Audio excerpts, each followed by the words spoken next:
Hi guys, so today I'm going to show you the scrolling block, which is one of the new features that Squarespace has implemented. I really love it. I think it's a neat way to add a little bit of motion to your website and also be able to kind of add quite a bit of verbiage, especially if you have services or like benefits, areas of specialty, things like that that you can add to your website without having just a ton of text and verbiage there. It's a way to add that text and verbiage without it looking so overwhelming and scaring off our end users because let's face it, people don't like to read anymore. So I'm here in my website. I'm actually working with a Fluid Engine right now, but this works basically the same way if you're in Classic Editor in Squarespace 7.1 or in 7.0. But you're basically just going to add a new content block. We're going to scroll down until we see that scrolling block right here. And you'll see that it's already scrolling, which is Dream It over and over again. If you click the edit button on the block, then I will see that I have this item right here that I can click and change it from Dream It to anything I want it to be. So I'm going to say like, oh gosh, website migration. We'll use it for my own business right now. So I've got website migration, then I'll go back. And now they're using this handy little divider here. So I will just kind of skip. We're going to be basically alternating. So I'm going to add another item, and this is where I'd add my second service that I offer. So I will say help sessions, then I'll go back, and now I need to have, see how, if you look, you'll see that help sessions and website migration are backed up right next to one another, and we don't want that to happen. So I can come into this little squiggly line here, and I can just say that I want to duplicate it. So now we have those two right next to one another. That's not going to work. So if I hit edit again, I can move these around. So I can yank help sessions up here, and now they're alternating the way that I want them to be.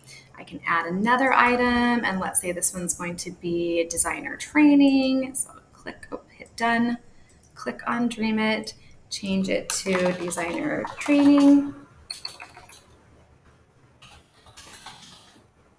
And then after that, again, we'll just kind of keep alternating. So I need to add another squiggly line. One other thing is if we don't like the squiggly line that they're using, I love to use coolsymbol.com. You can come in and change up and add something different. So let's say that I'm just going to choose an airplane because why not? So I just click it and that actually copies it. It's going to make it into actual text. So I come back to the website, find my little squiggly line here. I will erase this and paste that airplane in. And then I will come down to the next one, erase it, airplane, and then I'm going to need to duplicate that one actually, and then go into edit so that I can move them around. And now you will see that I have each of my services connected or separated by their airplane. So if I come back in to edit it again, I can then choose in the design area to really customize it. So I can choose a wave. Right now it's just on a flat plane. If I wanted to, I can scroll this around so that you get even a little bit more movement here. I'm going to come down. Actually, if you're in the wave, obviously you can go in and change the width of it as well. Just play around with that. You're not going to hurt anything. You can decide whether or not you want to use your heading or your paragraph text that's built in to the website, whatever you've chosen site-wide. I can go in and change the text size to make it as large as I want to, the direction that it's scrolling, how fast it's scrolling.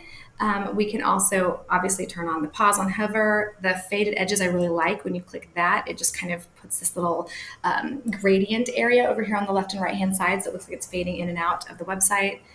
Pretty much you can come in and change a lot on the design side here. I will let you guys go in and play around with it because like I said, there's nothing you're going to do to hurt it. But this is a really neat way, like I said, to kind of add a little bit more movement to the website and also be able to showcase some of those features that you offer. You'll see it here on my homepage if you scroll down in this area here. So I'm using it with some little smiley faces, talking about some of the things that I can help my clients do. So I'm offering my services. Get creative with it, have fun. It's a really, really neat, unique feature that they've added, as along with so many others that I'll keep giving you videos so that you can explore all the great things that Squarespace is doing. Have a great day.